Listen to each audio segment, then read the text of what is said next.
Hi! If you've seen any of my quilt collage tutorial videos, or if you yourself have pieced together a collage quilt and now you're wondering what do I do with it next, well, I'm here to tell you, you quilt it. And so I'm going to show you a technique I use to quilt my collage quilts on my long arm machine, and then I'll also explain to you how you can do it at home on your home sewing machine. Okay, let's get started. So to begin with, you're going to need a piece of fabric for the bottom of the quilt, and you want this piece of fabric to be bigger than the top that you made already. So if your top is 20 by 20 inches, then you're going to want the bottom piece of your fabric to be at least 2 inches bigger all around. So 22 by 22 inches would suffice. And then once you have your bottom piece of fabric, you can lay that out flat on a table, and you're going to lay it upside down. So you're going to have the wrong side of the fabric facing up. This is the right side of my fabric, which is the part we want to show. And the wrong side of the fabric we're going to have on the table, and it's going to be up. Then on top of your fabric for the bottom of the quilt, you're going to put batting. This batting you can get from your local quilt shop.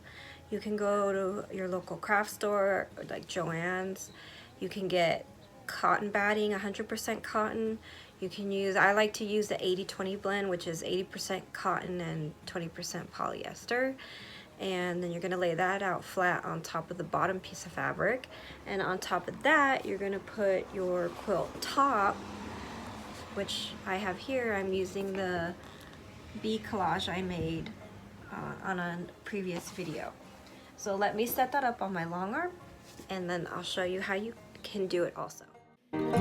Okay, so I have attached my backing fabric, or the bottom piece of fabric, to my long arm machine, and now I'm going to attach the batting to the backing fabric, and I'm going to do this by sewing a stitch all across the top of the fabric.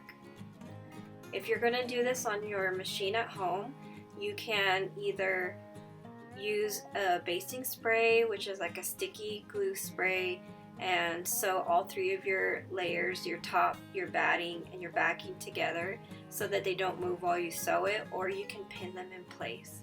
And then you want to sew around 3 of the 4 sides of your quilt at least. You can do all 4 sides. I've never sewn on my on my small sewing machine at home like this. I always use my long arm. But if you're going to do this at home by yourself and you want to use your sewing machine, at least sew down 3 of the 4 sides. Once I have the batting secured, then I'm going to sew the top piece of the quilt along the very top and the sides of the quilt.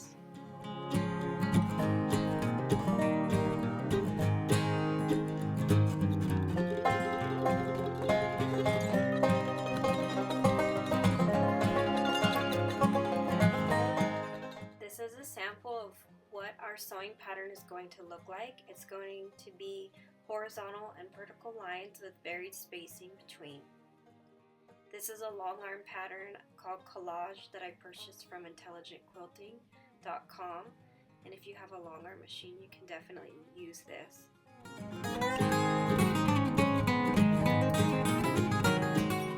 So now you're going to see me sewing horizontal lines across the quilt, and I'm going to work my way all the way down the quilt. The spacing is going to vary between 1/4 of an inch to 1/2 inch. There's no rhyme or reason to what I'm doing. I'm just varying my spaces as I see fit. Please keep in mind this is not the only way to quilt a collage quilt. This is just one technique with the horizontal and vertical lines. If you're a long armer, or if you're good at sewing on your machine at home, you can certainly do any type of design on a collage quilt.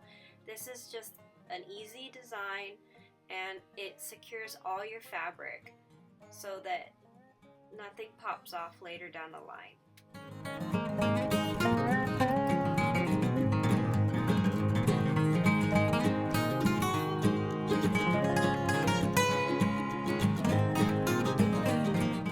Sewing towards the bottom of my quilt, and normally on a quilt I would sew down that very bottom piece and I did not on this quilt. I think because it's such a heavy fabric with the glue and the different layers of fabric, I don't want it to bundle up at the bottoms, and so I'm doing straight lines across. I just left it unattached and it works out fine.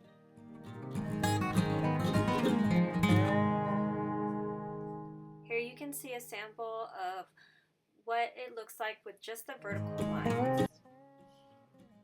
If you like that look, you can leave it. It's not necessary to do horizontal lines as well.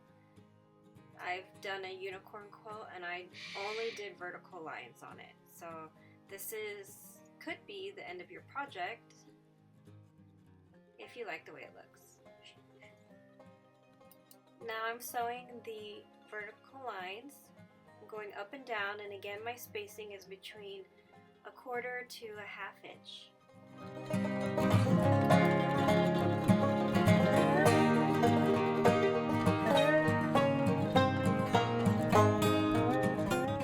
And here you have my finished product. I have all my vertical and my horizontal lines sewn down, and every piece of fabric on there is secure. Thank you for watching my video. If you like it, subscribe and feel free to leave messages with questions, or you can email me at sassyquilting@gmail.com. Thanks!